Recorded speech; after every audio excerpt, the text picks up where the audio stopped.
Hello दोस्तों, स्वागत है आप सभी का हमारे यूट्यूब चैनल पर। यह है हमारा फाइनेंशियल मैनेजमेंट का पार्ट 3। ऑलरेडी पार्ट 1 एंड 2 बन चुकी है। अगर आपने नहीं देखा है, आई बटन पे लिंक है, जाके देख लीजिए। चलिए शुरू करते हैं फाइनेंशियल मैनेजमेंट का पार्ट 3। तो इसमें जो हम टॉपिक पढ़ने वाले हैं उसमें सबसे पहला टॉपिक आता है वर्किंग कैपिटल का। वर्किंग कैपिटल के बारे में आपने थोड़ा बहुत तो सुना ही होगा। अकाउंट्स में आपने पढ़ा ही होगा वर्किंग कैपिटल क्या होता है और क्यों ज़रूरी होता है। मीनिंग में आ जाइए। देखिए, हर एक बिजनेस यूनिट में फिक्स कैपिटल और वर्किंग कैपिटल दोनों होना बहुत ज़्यादा ज़रूरी है।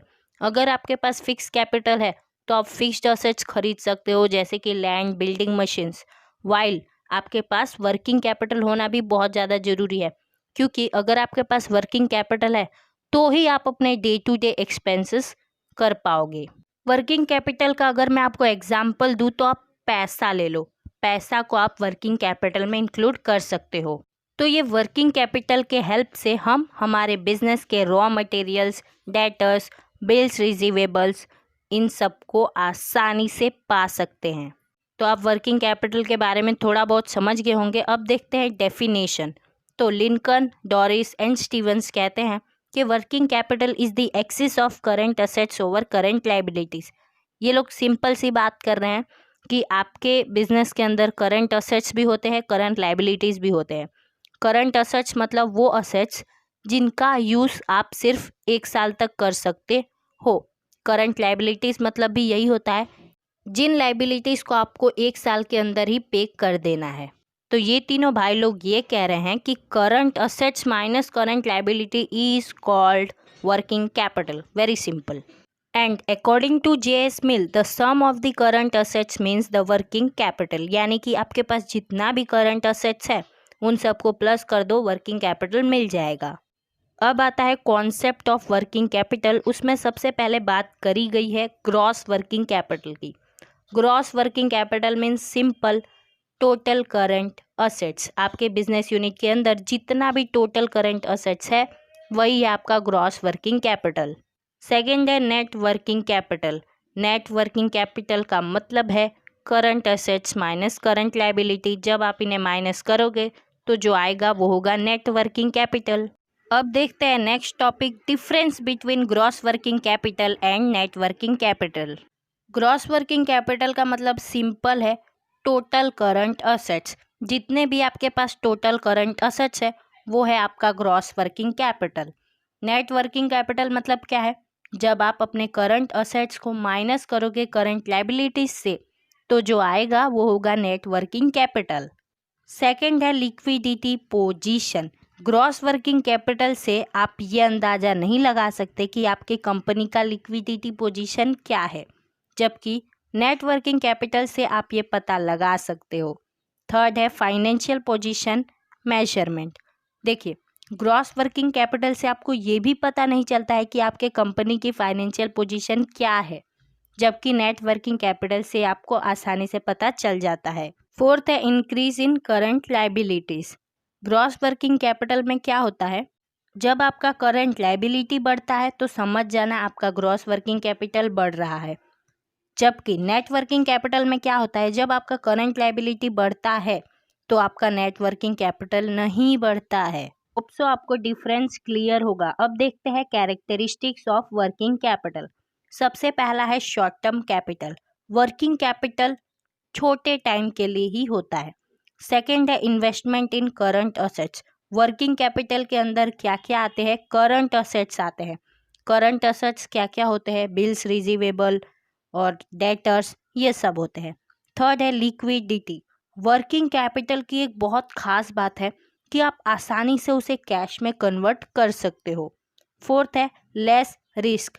वर्किंग कैपिटल छोटे टाइम के लिए होता है, वो आसानी से कैश में कन्वर्ट हो सकता है, इसीलिए यहाँ पर रिस्क बहुत कम होता है। फिफ्थ है चेंजिंग फॉर्म। मतलब कि वर्किंग कैपिटल का फॉर्म बहुत जल्दी जल्दी बदलता है। रॉ मटेरियल ये भी वर्किंग कैपिटल है, ये आसानी से सेमी फिनिश्ड गुड्स में कन्वर्ट हो जाता है। वो सेमी फिनिश्ड गुड्स आसानी से फिनिश्ड गुड्स में कन्वर्ट हो जाता है। फिर वो फिनिश्ड गुड्स को हम बेच देते हैं, हमको पैसे मिल जाते हैं। तो आप देख रहे हैं कितनी आसानी से फॉर्म बदलता जा रहा है, बदलता जा रहा है। सिक्स्थ है to pay day to day expenses. Working capital आपके पास होना चाहिए अगर आपको अपने डे टू डे एक्सपेंसेस का खर्चा निकालना है तो। सेवेंथ है नो डेप्रिशिएशन। वर्किंग कैपिटल के ऊपर कोई भी डेप्रिशिएशन नहीं काउंट होता है। एट्थ है requirement according to type and form of business. Working capital की ज़रूरत आपको किस हिसाब से पड़ेगी, जिस हिसाब से आपके बिजनेस का टाइप होगा, जिस हिसाब से आपके बिजनेस का फॉर्म होगा, उसी हिसाब से आपको वर्किंग कैपिटल चाहिए होगा। अब इस चैप्टर का लास्ट टॉपिक है फैक्टर्स अफेक्टिंग वर्किंग कैपिटल। कौन कौन से फैक्टर्स होते हैं जो हमारे वर्किंग कैपिटल को अफेक्ट करते हैं। 10 फैक्टर्स होते हैं, 10 को समझ लेते हैं। पहला है type and nature of business. जिस हिसाब से आपके बिजनेस का टाइप है उसी हिसाब से आपको वर्किंग कैपिटल चाहिए होगा।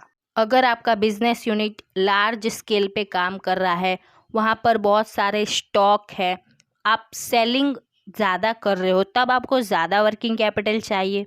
देखिए कुछ इंडस्ट्रीज होती है जहाँ पर कम कैपिटल चाहिए, यानी कि कम वर्किंग कैपिटल चाहिए, जैसे कि गैस कंपनी, इलेक्ट्रिसिटी कंपनी। और जो लेबर इंटेंसिव इंडस्ट्रीज होती हैं वहाँ पर बहुत ज़्यादा वर्किंग कैपिटल चाहिए होता है।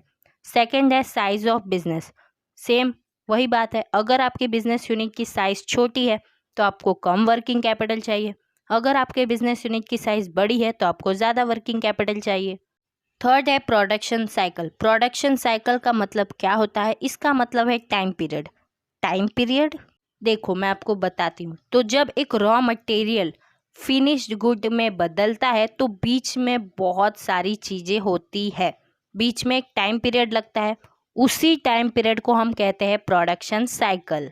अब अगर प्रोडक्शन साइकिल लंबा हुआ तो ज़्यादा वर्किंग कैपिटल चाहिए होगा, प्रोडक्शन साइकिल छोटा हुआ तो कम वर्किंग कैपिटल चाहिए होगा। फोर्थ है production policy and type of demand. समझ लीजिए आपका कोई एक बिजनेस यूनिट है जहाँ पर आप सालों भर प्रोडक्शन कर रहे हो, लेकिन आप उस चीज़ को बेचते कब हो, एक पर्टिकुलर सीज़न में ही बेचते हो, तो उस केस में आपको ज़्यादा वर्किंग कैपिटल चाहिए क्योंकि आप पूरे साल प्रोडक्शन कर रहे हो और आपकी डिमांड सीजनल है। फिफ्थ है stock pile of raw materials. कभी कभार क्या होता है कि आपको रॉ मटेरियल का स्टॉक बनाना पड़ता है। फॉर एग्जाम्पल क्या ले एग्जाम्पल, हाँ समझ लीजिए कि आप फ्रूटी का बिजनेस करते हो। अब फ्रूटी का बिजनेस करते हो तो आपको चाहिए मेन इंग्रेडिएंट आम।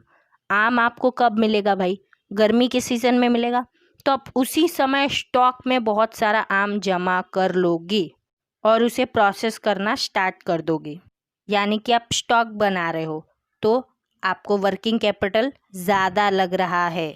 सिक्स्थ है क्रेडिट पॉलिसी। आपको वर्किंग कैपिटल की ज़रूरत कम होगी अगर आप अपने गुड्स पैसे में बेच रहे हैं, और आपको वर्किंग कैपिटल ज़्यादा चाहिए होगा अगर आप अपने सामान को क्रेडिट में बेच रहे हैं तो। मतलब कि आपके कंपनी के पॉलिसी के हिसाब से भी वर्किंग कैपिटल ऊपर नीचे होता रहता है। सेवेंथ है conversion of current assets into cash. आपको कम वर्किंग कैपिटल चाहिए होगा अगर आप तुरंत से ही अपने करंट असेट्स को कैश में कन्वर्ट करने लगे तो। फॉर एग्जाम्पल अगर आप तुरंत से ही अपने डेटर्स से पैसे लेने लगे, अपने बिल्स रिसीवेबल्स वालों से पैसे लेने लगे, तो आप क्या कर रहे हो, अपने करंट असेट्स को कैश में कन्वर्ट कर रहे हो, तब आपको कम वर्किंग कैपिटल चाहिए। एथ है स्टॉक टर्नओवर रेशियो। अगर आपका स्टॉक टर्नओवर रेट ज़्यादा है तो आपको वर्किंग कैपिटल भी ज़्यादा चाहिए होगा, अगर आपका स्टॉक टर्नओवर रेशियो कम है तो आपको वर्किंग कैपिटल भी कम चाहिए होगा। नाइन्थ है ऑपरेटिंग एफिशिएंसी। अगर आपका मैनेजर बहुत अच्छी एफिशिएंसी के साथ काम कर रहा है, मीन्स मैक्सिमम रिजल्ट ला रहा है, वो भी कम एफर्ट्स के साथ, उस केस में आपको वर्किंग कैपिटल भी कम लगता है। लेकिन अगर आपका मैनेजर अच्छे से काम नहीं कर रहा है, वो वेस्टेज कर रहा है रिसोर्सेज का, तब तो जाहिर सी बात है आपको वर्किंग कैपिटल ज़्यादा लगेगा। टेंथ है डिस्ट्रीब्यूशन ऑफ प्रॉफिट। देखो आपकी कंपनी को प्रॉफिट होता है, आप उस प्रॉफिट में से ही अपने मेंबर्स को, यानी कि अपने शेयर होल्डर्स को और सभी को डिविडेंड पे करते हो। तो जब आप अपने प्रॉफिट का बहुत सारा हिस्सा एज अ डिविडेंड पे कर देते हो तो आपको ज़्यादा कैपिटल की ज़रूरत तो होगी, यानी ज़्यादा वर्किंग कैपिटल की ज़रूरत होगी, क्योंकि आप पैसे दे रहे हो तो ज़्यादा वर्किंग कैपिटल की ज़रूरत तो होगी ही। चलिए, thanks for watching this video till and. Chapter ख़त्म होता है। हम फिर मिलेंगे, अभी रुकने वाले नहीं हैं, अगले चैप्टर के साथ फिर आएंगे। तब तक के लिए bye bye, tata and out जो फ्रेंड्स।